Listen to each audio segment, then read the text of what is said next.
네, 오늘은 1등이 아니어도 괜찮아 여섯 번째 시간이면서 마지막 시간입니다. 제가 시리즈 설교를 하는 이유는 같은 주제를 반복하면서 그 주제를 좀 더 분명하게 각인시키기 위함이죠. 하나 주제 다르고 다음 주에 또 다른 주제 다르면 계속해서 이제 금방 잊어버리는데, 계속해서 같은 이야기를 이렇게 이야기하고 저렇게 이야기하면서 그것을 조금 더 마음속에 분명히 새기려는 의도를 가지고 사실은 시리즈 설교를 많이 하게 됩니다. 어떠십니까? 1등이 아니어도 괜찮다라는 이 계속되는 이야기가 조금 동의가 되십니까? 네, 한 열흘 전이죠. 열흘 전에 저희 둘째가 암송, 전국 대회 암송 대회를 나갔는데요. 제가 물어봤어요. 야, 너 몇 등 할 것 같냐? 2등 할 것 같대요.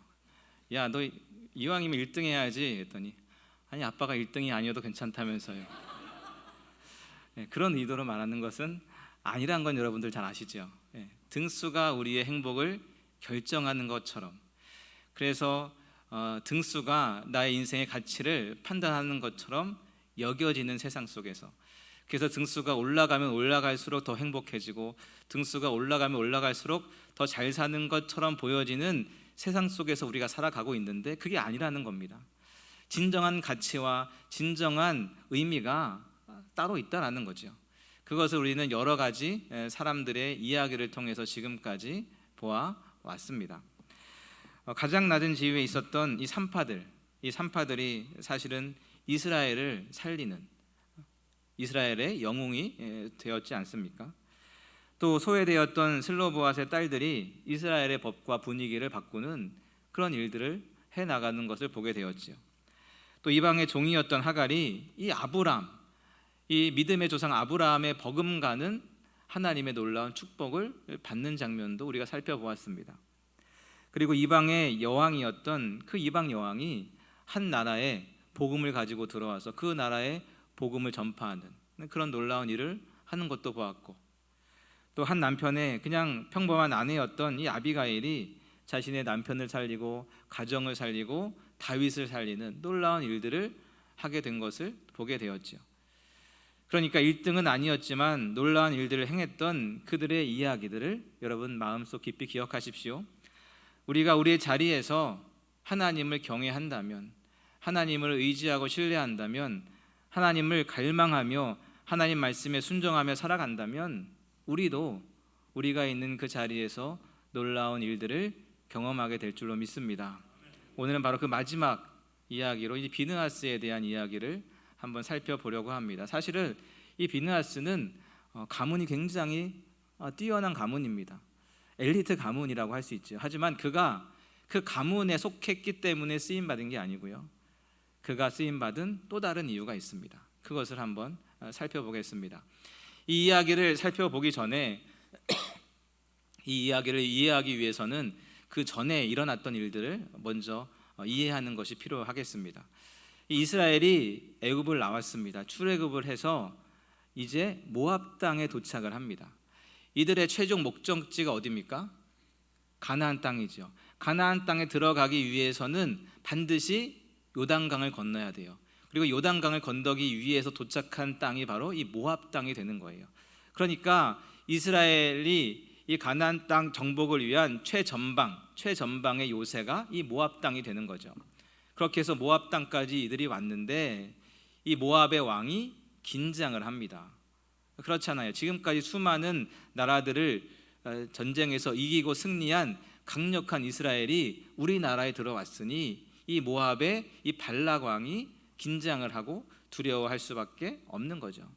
그래서 이 발람이라는 이 유명한 주술사에게 돈을 주면서 부탁을 합니다. 이스라엘을 저주해달라.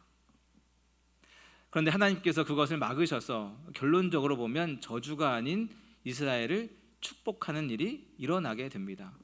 그렇게 해서 이 발락의 계획이 이제 숲으로 돌아갔습니다.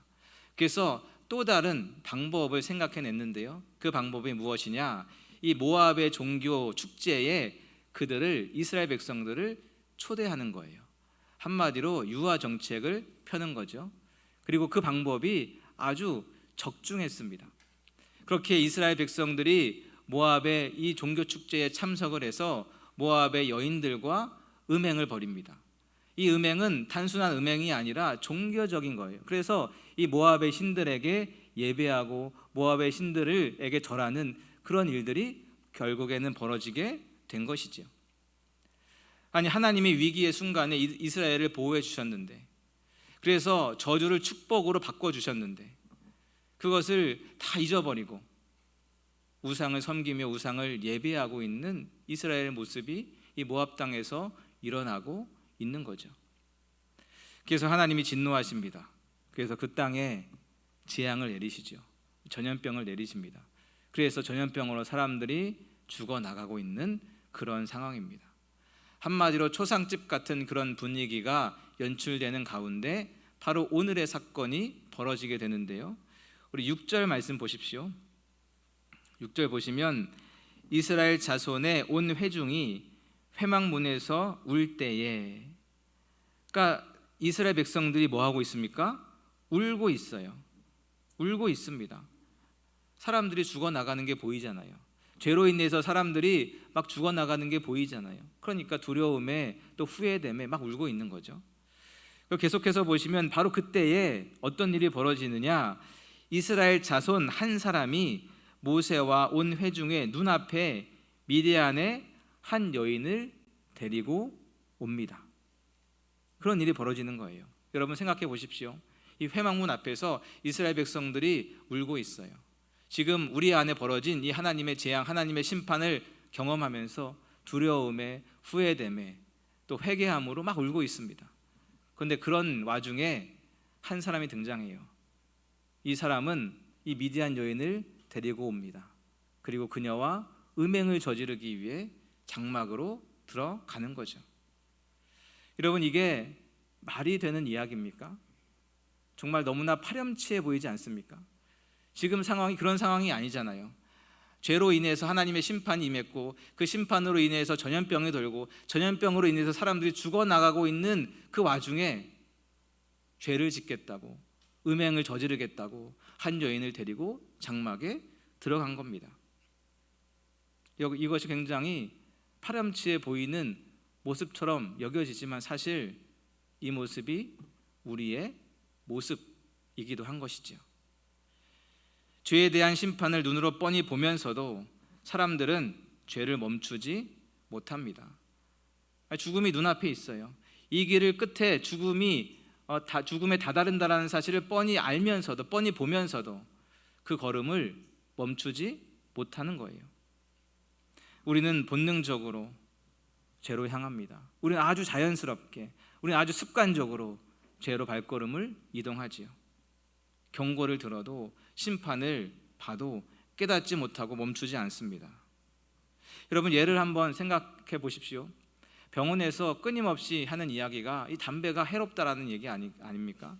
담배를 피우면 정말로 이 폐에 너무 좋지 않다, 위험하다, 그러니 담배를 끊어라. 그것이 누구나 하는 이야기고 모든 의사가 하는 이야기고 모든 TV에서 전문가들이 하는 이야기고 모든 사람들이 그것에 수긍하고 인정하고 공감을 합니다. 그럼에도 이 담배를 끊는 것이 너무너무 어려워요. 심지어 담배 그 겉에 그 담배로 인한 여러 가지 질병들이 사진으로 찍혀 굉장히 우리를 공포감으로 몰아넣는데도 불구하고 여전히 담배를 끊는 것은 너무너무 어렵습니다. 또 음주운전도 마찬가지죠. 음주운전으로 인해서 인생이 망하고 다치고 죽는 사람들이 얼마나 많이 생깁니까? 그런 것들을 보면서도, 그런 것들을 알면서도, 그 위험성을 깨닫고 있으면서도 여전히 술을 마시고 운전대를 잡는 사람이 끊이지 않는 거예요. 어렵다라는 것이지요. 죄의 속성이 바로 그렇습니다. 죄는 인간의 의지보다 강력합니다. 이 길로 가면 안 된다, 이 길로 가면 죽음이다, 이 길로 가면 위험하다라는 것을 뻔히 알면서도 그 길로 가게 되어 있어요. 오늘 본문 보십시오. 죄로 인해 사람들이 죽어가는 걸 뻔히 보면서도 또 죄 지으러 가고 있는 거예요. 자신의 욕망과 자신의 욕심을 제어하지 못하고 죄를 지으러 가는 거죠. 여러분, 이 사람의 이름이 시므리인데요, 이 사람이 안 보였을까요? 죄로 인해 죽어가는 사람들이 안 보였을까요? 그로 인해서 울고 있는 그 사람들이 안 보였을까요? 아니 보였습니다. 그런데도 그것을 보면서 여전히 그의 걸음은 죄로 향했던 것이지요.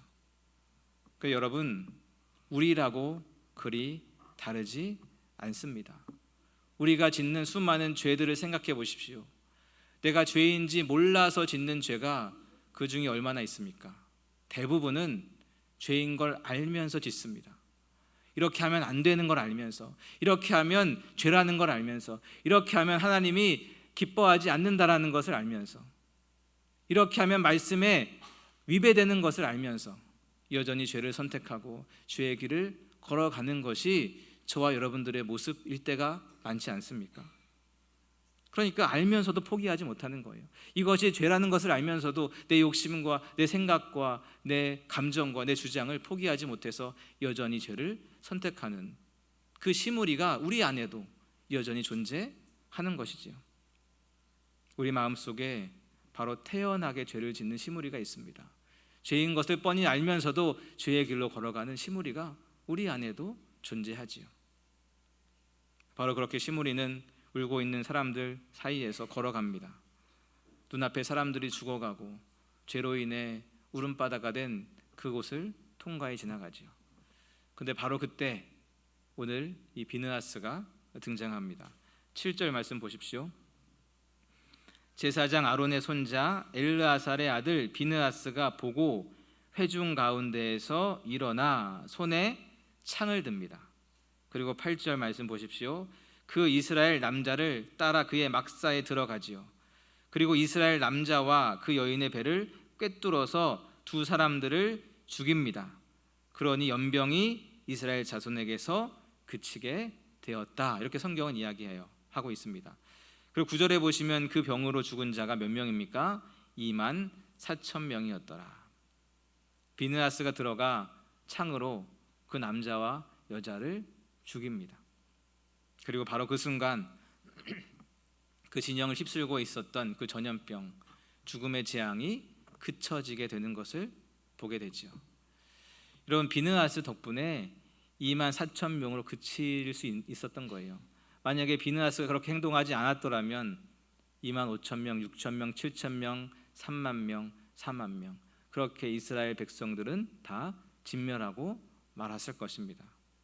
하지만 비느하스가 창을 들고 용감하게 행동으로 옮겼을 때 그 진영에 더 이상 죽음이 그쳐지게 되는 것을 보게 됩니다.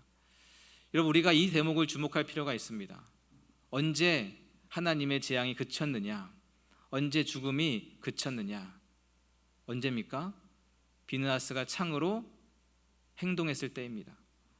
여러분 보십시오. 사람들은 이미 울고 있었어요. 사람들은 이미 자신의 죄의 결과들을 마주하고 있었습니다. 그래서 후회하면서 회개하면서 눈물 흘리고 있었어요. 하지만 그때도 죽음은 멈추지 않고 있었어요. 그때도 재앙은 멈추지 않고 하나님의 진노는 계속 이어지고 있었습니다. 하지만 비느하스가 창을 들어 시므리와 그 여인의 배를 뚫었을 때 하나님의 진노가 멈추게 되는 것을 알 수가 있지요. 여러분 기억하십시오. 하나님의 진노를 멈추는 것은 눈물이 아닙니다. 죄를 끊어버리는 결단, 그리고 그 행동, 그것이 하나님의 진노를 멈추게 만드는 것이죠. 자리에 주저앉아 눈물만 흘리고 있다고, 내가 왜 그랬을까? 왜 그 죄를 지었을까? 후회하고 있다고 해결되는 것이 아닙니다. 일어나 행동해야 됩니다.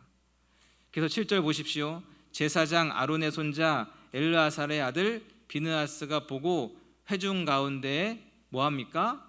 일어났습니다. 비느하스가 울고 있었던 사람들 가운데서 일어났습니다. 그도 처음에는 울었을 것입니다. 처음에는 사람들과 함께 통곡했을 것입니다. 하지만 그는 계속 그 자리에 울면서 앉아 있었던 것이 아니라 그는 일어났습니다. 그는 행동했습니다. 여러분, 눈물이 나쁘다는 게 아닙니다. 울어야지요. 통곡해야지요. 나의 죄를 발견하고 애통해야지요. 하지만 거기에서 멈추어 있으면 아무런 변화가 일어나지 않습니다. 슬퍼만 한다고 죄가 끊어지는 게 아닙니다. 죄를 멈추려면 결단해야 됩니다. 행동해야 됩니다. 보십시오. 백성들이 울 때 전염병이 멈춘 게 아니라 직접 일어나 죄를 끊는 그 행동을 했을 때 죄가 끊어지고 전염병이 그치게 되었음을 보게 되는 것이죠. 그리고 성경은 바로 그런 비느하스의 행동을 하나님의 질투라고 표현하고 있습니다. 우리 11절 말씀인데요, 우리 11절 말씀 우리 함께 읽겠습니다. 시작. 제사장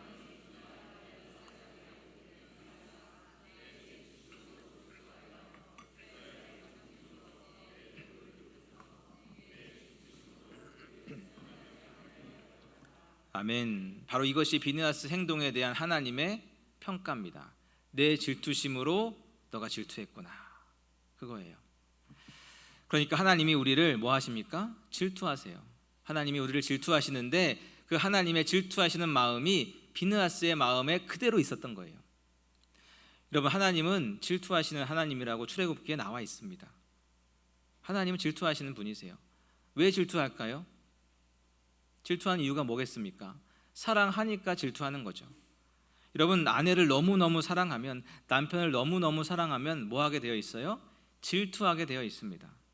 아내가 다른 남자를 만나도 아무렇지 않다면, 남편이 다른 여자를 만나도 내 마음이 아무렇지 않다면 그것은 내가 인자하고 온유하고 마음이 너그러워서가 아니고 내가 그 사람을 사랑하지 않기 때문이죠.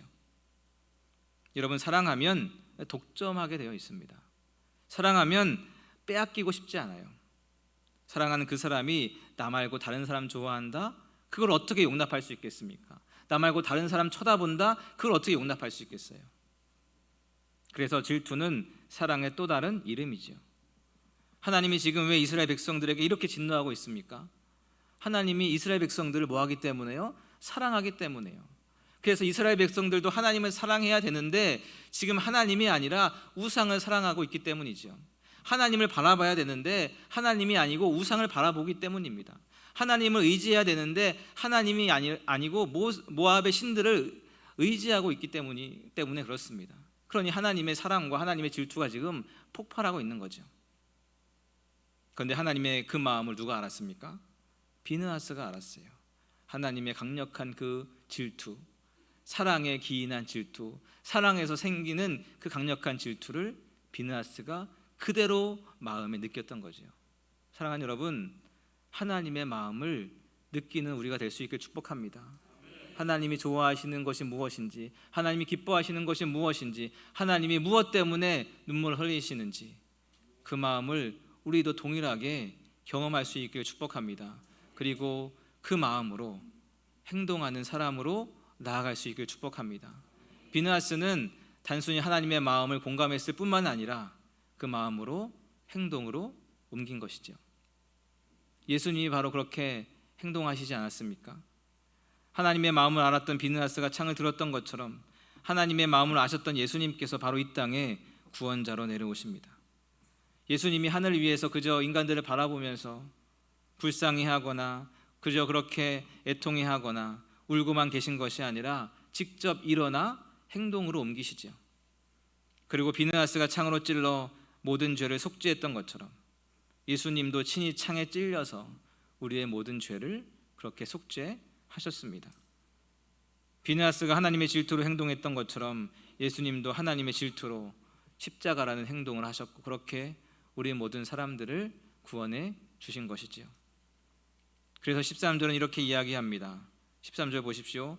그와 그의 후손에게 영원한 제사장 직분의 언약이라. 그가 그의 하나님을 위하여 질투하여 이스라엘 자손을 뭐 했다고요? 속죄하였습니다. 사랑하는 여러분, 우리는 늘 이 장면을 마주하게 됩니다. 그리고 늘 우리 안에는 시무리가 존재하고 있습니다. 죄인 걸 뻔히 알면서도, 그 길로 가면 안 된다라는 것을 뻔히 알면서도 그 길로 걸어가는 죄된 시무리가 우리 안에 있습니다. 또 우리 주변엔 수많은 시무리들이 존재합니다. 교회에 다니지만, 말씀을 듣지만, 제가 무엇인지 분명히 알고 있지만 여전히 세상의 음란과 탐욕과 우상과 불순종의 길을 선택하는 수많은 시무리들이 우리 곁에 존재하고 있지요. 그렇기에 오늘 우리는 비느하스로 일어나야 되는 것이죠. 창을 들고 자리에서 일어나는 비느하스가 우리에게 필요합니다. 세상과 타협하지 않고 죄와 싸우는 사람, 눈물을 흘리는 데서 멈추는 것이 아니라 하나님의 마음을 품고 행동하는 바로 그 비느하스 같은 사람이 우리에게도 필요하지 않겠습니까? 바로 그 행동하는 한 사람이 전염병을 멈추었습니다. 바로 그렇게 우리 공동체를 살릴 사람, 우리 가정을 살리고 우리 교회를 살리고 이 땅을 살릴 사람, 그 한 사람을, 행동하는 그 한 사람을, 하나님의 마음을 품고 달려나가는 그 한 사람을 주님은 오늘도 찾고 있는 것이지요. 사랑하는 여러분, 바로 여러분이 그 한 사람이 되어 주십시오. 주저앉아 눈물만 흘리지 말고 후회만 하지 말고 결단하고 하나님의 마음을 품고 하나님의 질투를 품으십시오. 우리 안에 여전한 시무리가 있다면, 죄인 걸 알면서도 차마 끊지 못하는 반복되는 죄가 우리 안에 있다면 단호히 끊어버리시고 결단하시고 모든 죄를 이겨내십시오. 그렇게 하나님의 마음을 품고 하나님의 거룩을 붙들고 하나님의 질투에 강력히 사로잡혀 죄를 끊고 세상 앞에 당당히 일어서는 사람, 하나님의 마음으로 세상에 도전하는 그 한 사람이 여러분이 되실 수 있기를 주님의 이름으로 축원합니다.